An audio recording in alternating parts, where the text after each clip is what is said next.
Bonjour à toutes et bonjour à tous, Charles comme promis pour ce divertissement que j'espère bimensuel, des émissions sur l'ésotérisme et si elles nous étaient comptées. Alors pourquoi faire une émission sur l'ésotérisme et son histoire? Parce que j'ai envie de remettre des vérités à leur place. Je ne détiens pas la vérité, il y a des vérités, donc je vais essayer d'aborder tous les sujets de ces vérités, de comprendre d'où viennent toutes ces sciences dites parallèles ou paranormales ou depuis la nuit des temps, à travers l'histoire, à travers les périodes. Donc comment aborder tout ça? Déjà dans un premier temps, vous dire pourquoi je me sens autorisé à le faire. Dans un deuxième temps, parler d'histoire, parce que malheureusement, histoire et ésotérisme sont liés. Et dans un troisième temps, vous apporter énormément d'informations, en espérant ne pas être trop lourd sur le sujet, mais surtout en essayant, et ça nous verrons dans le temps, avoir des intervenants qui pourront sur certains sujets apporter leur éclaircissement en parallèle au mien. De tout ça, nous allons partir pour cette première émission qui concerne la présentation, la mienne d'abord, puis celle de l'histoire et de comment elle peut être modifiée. Je me considère comme un nanti, il faut le dire, il faut l'admettre. J'ai eu la chance de grandir dans un univers où familialement tous les sujets étaient autorisés et même certains étaient un petit peu mis en avant. Le spiritisme, la sorcellerie, la voyance, la religion, l'histoire, même la politique, sans qu'on se mette quelques claques, mais des fois les sujets étaient assez tendus. On avait d'un côté ma mère, qui était assez excentrique, un personnage à elle toute seule, guérisseuse à ses temps perdus, spécialiste des os et du système un petit peu nerveux. On avait mon grand-père, lui était un petit peu excentrique, mais alors à sa façon, un peu artiste, un peu sorcier, un peu refaiseur de monde, on dira aujourd'hui. Mais c'était quelqu'un qui était très dans le côté naturel des choses, très proche, il m'a apporté beaucoup. D'ailleurs, c'est après son décès que mes dons se sont énormément développés. Ce qui veut dire que je les avais depuis toujours. Je suis né médium, donc pour moi ça a toujours été quelque chose de naturel. Mais j'avais un père assez cartésien, lui était vraiment particulier. C'était un peu l'image même du catalan classique, un anarchiste de droite, avec des idées très à droite, mais dans le partage. Mais très cartésien, c'est-à-dire que pour lui l'univers du paranormal c'était quelque chose qu'il côtoyait, mais auquel il ne croyait pas tant qu'on ne lui prouvait pas que ça existait. Pourtant il a vu des choses étranges, j'avoue qu'il a vu des objets bouger, il a toujours cherché à expliquer, un micro-tremblement de terre, voilà, il avait toujours une sorte d'explication pour se rassurer. Enfin, je pense qu'il cherchait surtout à se rassurer lui-même, il ne voulait pas y croire, ou il faisait semblant de ne pas y croire. Je pense que c'était... On a tous un petit peu, à certains moments de notre vie, ce besoin de construire des vérités parallèles qui nous mettent à l'abri de se poser des questions, ça aide aussi. Et au milieu de tout ça, il y avait mes sœurs, enfin, une notamment. Aujourd'hui, on dirait qu'elle était perchée. À l'époque, moi, j'étais persuadé qu'elle partait dans des sortes de quêtes mystiques. Beaucoup aujourd'hui parlent de quêtes spirituelles. Je pense que la quête mystique est plus lourde et plus importante pour chacun d'entre nous. C'est une quête de connaissance. Essayer de comprendre, essayer de découvrir, essayer de voir l'envers du décor de quelque chose qu'on sent mais qu'on n'arrive pas à identifier. Et dans cette quête-là, je m'y suis un petit peu perdu. J'y ai passé beaucoup d'années. J'ai commencé, je devais avoir 6-7 ans, avec les encyclopédies, avec les livres religieux, les différents livres religieux. J'ai osé lire certains livres que quand j'en parle, ça fait beaucoup rire, mais ça m'a apporté. Dans toute lecture, il y a du bon. J'ai découvert le New Age, j'ai découvert les gourous, j'ai découvert les gens perchés, des conférences improbables, des conférenciers improbables. J'ai croisé des gens avec des capacités très mystiques, très appliquées, et puis surtout quelquefois un peu farfelues. Mais on apprend toujours de ces rencontres et avec les années, j'ai pu me rendre compte que d'un côté assez strict et assez dur que je pouvais avoir, je suis devenu assez tolérant, même si j'ai encore quelques hiatus quand on me présente de nouvelles méthodologies, de nouvelles sciences, entre guillemets, où j'ai tendance un petit peu à me crisper rapidement. Les théories du complot n'existent pas que dans l'histoire et dans le quotidien, elles existent aussi dans le monde métaphysique et dans le monde des sciences parallèles. Et on va dire qu'avec mes capacités un petit peu médiumniques, mes connaissances, mes lectures, à un moment donné, je me demandais ce que j'allais faire de tout ça. Dans quel but? Déjà nettoyer un petit peu les périodes difficiles. J'ai connu dans ma vie 3 périodes très difficiles dans l'univers du bien-être. Je parle du bien-être au sens très large du terme. Ça a été le New Age des années 75-80 qui m'a mis à mal, qui m'a perturbé, qui m'a presque fait fuir cet univers-là en ayant l'impression qu'on avait des imbéciles qui faisaient tout pour que les sciences dites parallèles soient discréditées, qu'il n'y ait plus moyen de les étudier. Et c'est effectivement ce qui s'est passé. les années 95, 2000, 2005, où on a eu un New Age assez particulier, où là, le but était que des corporations se créent, les corporations des guérisseurs, les corporations des médiums, les corporations des voyants. Euh, voilà. Et ces corporations-là tournaient autour de quelques personnages qui permettaient de justifier. J'ai plus vu ça, moi, comme se diriger vers des sectes que des réalités. Il en est resté des choses, et je vous en parlerai au fur et à mesure des développements, surtout lorsqu'on abordera le XXe siècle. Et puis après, on a cette période actuelle où j'étais surpris, je me suis surpris aussi. Les 2 premières fois, j'avais fui un petit peu devant ces arrivées bouleversantes de conneries, et je m'étais dit, non, j'y toucherai plus, je ne veux plus en entendre parler. Je ferai ce que je sais faire dans mon petit coin à moi, sans me mêler à qui que ce soit ou à quoi que ce soit. Mais malheureusement, comme on dit toujours, à vouloir fuir ces démons, on finit par les rattraper. Et je les ai rattrapés à pleine main, hein, à travers l'association Aidium, à travers les gens que j'ai dû côtoyer et que je côtoie certains avec plaisir, qui m'ont amené à me poser des questions sur la nécessité de certaines connaissances et comment elles ont été travesties.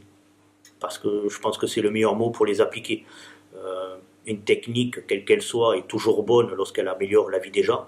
Lorsqu'on essaie de mettre du religieux sur une technique, j'y ai jamais cru et je n'y croirai jamais. La religiosité et la spiritualité, quelque chose de personnel lié à quelque chose de supérieur. La technique est liée à un savoir-faire et à nos mains, ce qui n'a rien à voir avec le spirituel. Si c'est un rapport dans le sens de la croyance est un moteur.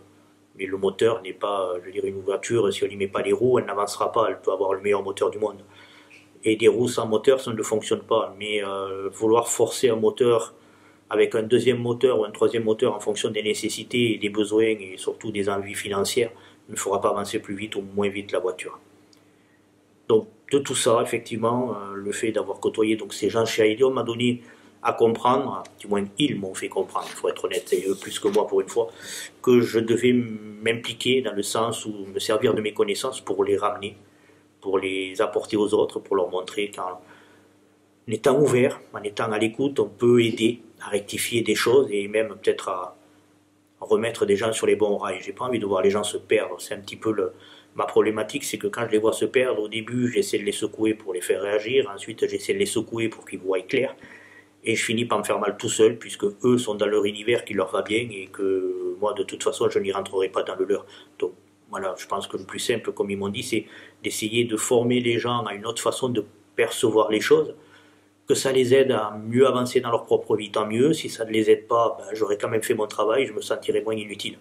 Donc c'est avec tout ça qu'on va continuer à avancer dans le monde de l'ésotérisme. Il est important de comprendre que toute vérité dépend de celui qui la raconte ou qui l'exprime.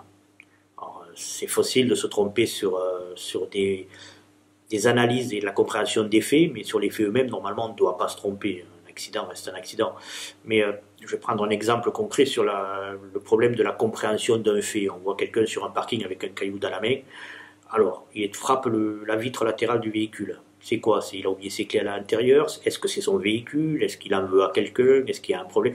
Voilà. C'est difficile, si on n'approche pas pour demander la vérité, d'être juste sur l'événement qu'on vient de voir. On pourra juste dire, j'ai vu quelqu'un à côté d'une voiture frapper sur une vitre avec un caillou.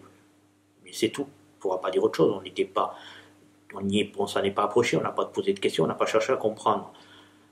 Dans la vie de tous les jours, c'est un petit peu ce qui nous arrive. On a tendance à être un petit peu spectateur sans oser rentrer dans le détail. On reste attentif, on essaie d'avoir de l'écoute, on essaie d'avoir de l'empathie. Mais si on ne s'approche pas, si on ne s'investit pas, c'est difficile.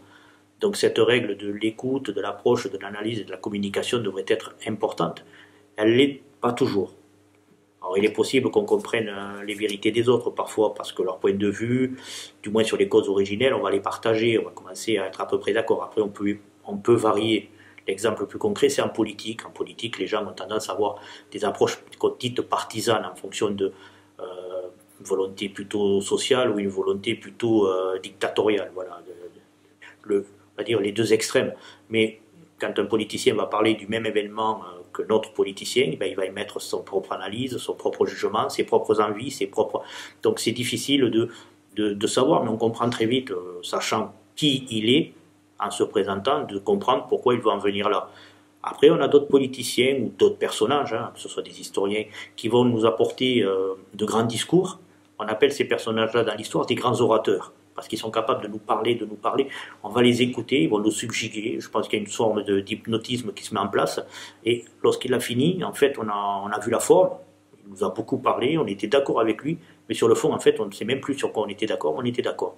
Et dans l'histoire, nous en avons croisé quelques-uns, certains cessaient aujourd'hui de l'être aussi, mais c'est plus difficile. Les gens sont plus éduqués, sont mieux formés, et c'est pas simple de leur vendre des salades. Après, les gens y croient parce qu'ils ont envie d'y croire aussi, ça c'est un autre débat. Mais il faut savoir que c'est important, lorsqu'on veut comprendre un sujet, lorsqu'on veut rentrer dans du sujet, d'être dans le débat, d'être dans la compréhension, dans l'analyse, et d'essayer d'extraire justement les faits, et de ne pas trop mélanger des interprétations. Grâce aux faits, on arrive à comprendre, on peut faire de l'analyse, on peut faire du scientifique. Sur les interprétations, ça devient du sable mouvant. On ne peut pas faire une vérité sur le fait que Pierre a vu Jacques en train de... Voilà, il faut rester sur du concret, il faut rester sur quelque chose de clair. Et justement, je vais essayer de prendre deux exemples clairs sur ce qu'on appelle de l'interprétation des raccourcis, souvent. C'est-à-dire Pierre aime Marie, Marie aime Jean, donc Pierre aime Jean. C'est idiot, et pourtant ce raccourci-là, beaucoup le prennent. Beaucoup dans la religion d'ailleurs, les religions en elles-mêmes, quelles qu'elles soient, hein, je ne vais pas en mettre une plus qu'une autre, a tendance à utiliser ce principe-là, du raccourci, pour justifier des choses, sachant qu'en plus on les monte en dogmes, donc ils ne sont même pas discutables. C'est comme ça, point barre. Alors que si on analyse un petit peu, très vite on se rend compte que c'est un peu bidon. Et aujourd'hui, dans le monde de l'ésotérisme dans son ensemble, je suis assez vaste, hein, j'emploie le terme ésotérisme ici dans une approche un peu généraliste.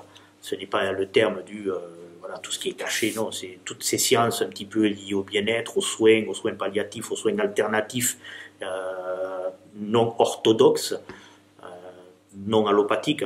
Donc toutes ces techniques-là, mais pas que. On a aussi toutes ces sciences dites un petit peu mystiques que sont le spiritisme, les médiumnités, toutes ces choses-là. Donc c'est assez, le domaine va être large dans tout ce qu'on va traiter.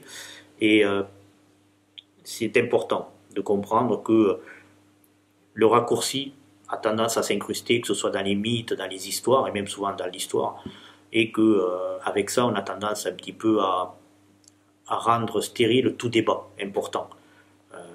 Aujourd'hui, pour prendre une analogie avec notre modernité, on a tendance à traiter de complotiste toute personne qui n'est pas d'accord. C'est nouveau, c'est assez... moi j'ai connu l'époque où le complotiste était celui qui imaginait un complot ourdi dans l'ombre, voilà, avec des choses un peu cheloues. Il se servait de beaucoup d'éléments réels pour apporter de l'eau à son moulin de l'irréalisme. Aujourd'hui, on a tendance à de suite traiter de complotiste quelqu'un qui essaie d'être un contradicteur simple. Un exemple quotidien, le masque est-il nécessaire ou pas nécessaire? Si on lit sur la boîte, il y a marqué qu'il ne protège pas des virus. Après, est-ce qu'il est nécessaire ou pas nécessaire? Je laisse nos politiciens le gérer, mais comme un politicien n'est pas un médecin, c'est toujours compliqué pour moi, j'ai du mal. Quand un médecin me dit c'est blanc, quand il me dit c'est noir, surtout quand c'est un médecin qui me connaît bien et qui sait. C'est un petit peu pareil dans l'histoire et dans l'ésotérisme, c'est de savoir que quand on parle avec un expert, il va essayer d'être le plus clair, tout en étant le moins personnel pour lui, mais plus pour l'autre, et c'est jamais simple de comprendre la personne devant nous si elle veut notre bien ou si elle veut le sien.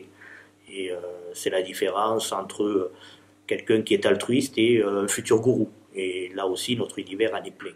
Pour comprendre pourquoi j'emploie le mot de transformation, manipulation, à travers un petit peu le sujet de l'histoire et de l'ésotérisme, c'est que il faut savoir que notre culture, notre éducation, notre façon de voir les choses passe souvent par le système éducatif.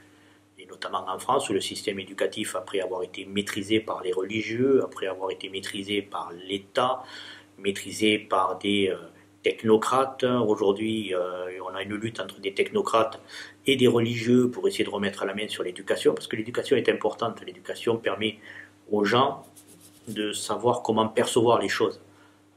Normalement, l'éducation nationale est là pour apprendre aux enfants à réfléchir par eux-mêmes. Du moins, c'était l'objectif de notre ami Jaurès, mais c'est plus tout à fait le cas.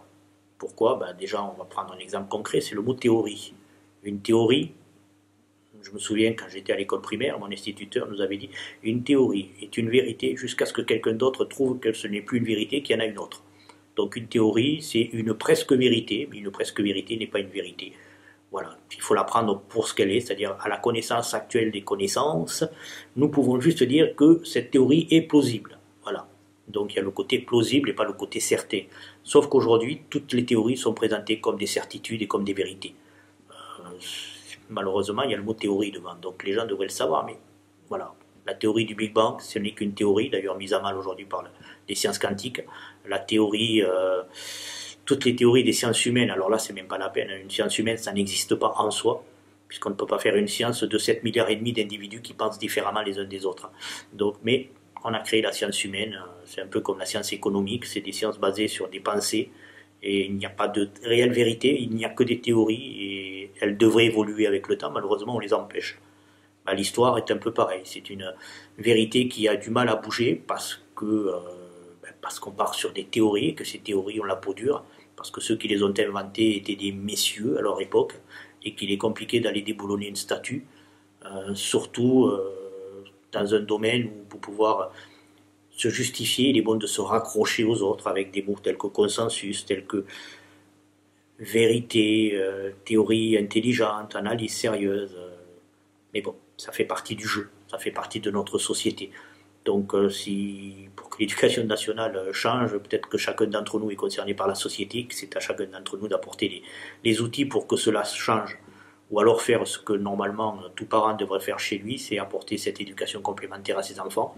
Pas toujours en adéquation avec l'école. Hein. Moi, j'ai dû m'affronter à certains de mes enfants qui me disaient « Mais non, la maîtresse, elle dit pas ça. Non, elle le dit pas comme ça. » Et certains de mes enfants qui m'écoutaient et qui me revenaient de l'école en disant « Mais la maîtresse m'a engueulé parce que c'était trop pointu, parce que voilà, elle comprenait pas tout ce que je voulais dire. » Une de mes filles se reconnaîtra. Mais voilà, c'est pas simple, j'avoue. Que parfois, on doit jouer notre rôle de parent aussi, et pas que dans le fait de distribuer quelques claques ou de leur dire ce qu'ils doivent faire ou pas, mais aussi de leur apporter un moyen de savoir réfléchir, de savoir comprendre le monde dans lequel ils vivent, même si ils pensent mieux que nous le connaître. En général, ils reviennent à d'autres sentiments quand c'est le moment. En tout cas, c'est important de ressentir aujourd'hui, dans notre société, que nous sommes des humains, et un humain est incarné. L'incarnation est quelque chose d'important, c'est quelque chose aussi qui reviendra au fur et à mesure des émissions qui vont suivre, dans le sens où nous sommes ici pour être incarnés, pour être physiques, pour vivre quelque chose de l'instant de notre naissance. Alors cet instant-là, vous le mettrez à partir du début de la grossesse de votre mère ou à partir du moment où vous êtes sorti de là, jusqu'au moment où vous allez mourir. Le avant et le après, alors je ne dis pas que ce n'est pas quelque chose qui ne nous concerne pas, je pense que c'est important parce que oublier son passé, c'est perdre son futur, et ne pas se préoccuper de son futur, c'est déjà être mort dans le présent. Mais je veux dire quelque part là que je vais me concentrer sur cette période-là des vies. C'est-à-dire que chacun d'entre nous, au moment où il vit et au moment où il meurt, a commencé quelque chose et fini quelque chose. Que ça lui ait servi d'améliorer un travail d'âme, d'avant ou d'après, ça je le laisse à chacun. Je pense que nous sommes ici dans ce monde pour vivre du présent, mais ce n'est pas toujours simple. Et donc il est important de revenir sur ça, déjà pour comprendre. Ça évite de partir des fois dans des choses un peu enlevées. Le fait de vouloir vivre dans le futur alors que le présent est mal vécu, en général, quand on regarde bien, beaucoup de sectes ont tendance à basculer là-dedans. Elles finissent par devenir apocalyptiques, elles finissent par, malheureusement parfois, des suicides collectifs. C'est pas le but, on n'est pas là pour se suicider en pensant que c'est mieux de l'autre côté. Non, si on est là, c'est que c'est important. Si on a choisi le corps qu'on a, c'est que c'est important. Si on a choisi notre vie, c'est qu'il y a quelque chose d'important à y faire.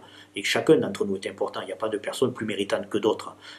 Celui qui, comme dit l'expression, on a tous un trou du cul et on s'assoit de la même manière pour aller aux toilettes. Hein. Donc à partir de là, je ne vois pas pour moi qu'il y ait de Dieu ou de sous-Dieu ou de sous-humain sur cette planète. On est tous égaux. Et celui qui se croit supérieur, en général, il tombe très vite de là où il est assis. Mais tout ça, nous allons le voir et le travailler. Et concernant un petit peu l'évolution, on va dire, de nos conversations à venir, je suis mesquin, en fait, je vais parler, vous allez m'écouter. Donc. Mais je prendrai tous vos commentaires sur le site seront bienvenus et ils seront traités dans les émissions suivantes. À certains moments, je ferai des émissions que traitées sur vos analyses et vos commentaires de ce que je vous apporterai, sachant que le but aussi, c'est de faire quelque chose d'interactif qui nous permettra aux uns et aux autres d'avancer. Comme j'ai dit, je n'ai pas la parole. Je ne suis pas là pour m'instituer en forme de messie de la connaissance ou capitaine de club, hein, c'est pas mon truc. Mais voilà, je suis là pour essayer de faire avancer le schmilblick, un peu comme l'alchimie. On pourra la dénigrer tout ce qu'on voudra, mais 80% d'entre elles s'est transformée avec les années. C'est devenu la chimie, c'est devenu la pharmacopée, c'est devenu. Il reste plus que 20% d'alchimie inconnue, ce qu'on appelle la culture de la pierre philosophale. Mais ça, on en parlera aussi à ce moment. Donc voilà, c'est un peu dans ce chemin-là que je vais essayer d'avancer pour écarter tout ce qui n'est pas mystique pur. Vous voyez, la pierre philosophale à l'alchimie, ça représente allez, 10-20% de ce qu'était l'alchimie, mais les 80 autres. Heureusement que des gens se sont battus pour en faire de la chimie, pour en faire de la science, pour en faire la pharmacopée, l'étude des plantes, l'étude des médicaments. Heureusement qu'avec les siècles, ça s'est fait. Mais si on avait écouté l'Église catholique du 14e, 15e et 16e siècle, il y a beaucoup de gens qui se seront retrouvés quand même sur des bûchers, encore aujourd'hui. Voilà, je veux dire, c'est aussi, on est là pour ça, on est là pour séparer le côté un peu trop religieux des choses, mais pour garder déjà l'essentiel. Et après, une fois qu'on est l'essentiel, qu'on est capable de travailler dessus, on essaie de voir la partie religieuse de cet essentiel ou de spiritualité. Bon, religieux, ça aussi c'est compliqué de savoir ce qui est religieux, qu'est-ce qui est spirituel, qu'est-ce qui est... Mais la partie vraie. Voilà. Un guérisseur, il pose sa main, il guérit quelqu'un. Certains d'entre eux font des prières, d'autres pas. Certains d'entre eux ont l'impression à ce moment-là d'être investis par quelque chose, ou alors vont faire quelque chose qui leur donne l'impression d'être investis. Je peux le comprendre. Mais ce qui est important pour la science, c'est qu'entre le moment où la main s'approche et le moment où le soin est apporté, qu'est-ce qui interagit? Dès qu'on veut y mettre quelque chose qui n'est pas analysable, forcément on fausse toute l'analyse. Et je pense que malheureusement, c'est un petit peu le problème. Donc c'est ça qu'on va essayer de développer aussi à travers ces émissions. Peut-être pas les premières, parce que les premières, on va faire de l'histoire, on va faire de l'étude de ce que nos ancêtres ont vu comme science à traiter à leur époque, pourquoi, comment, mais ça va être intéressant. En tout cas, j'espère que nous arriverons à discuter de tout ça de façon harmonieuse, calme, paisible, et que nous arriverons à développer ce sujet au mieux pour tous. Je vous remercie et je vous retrouve à la prochaine émission.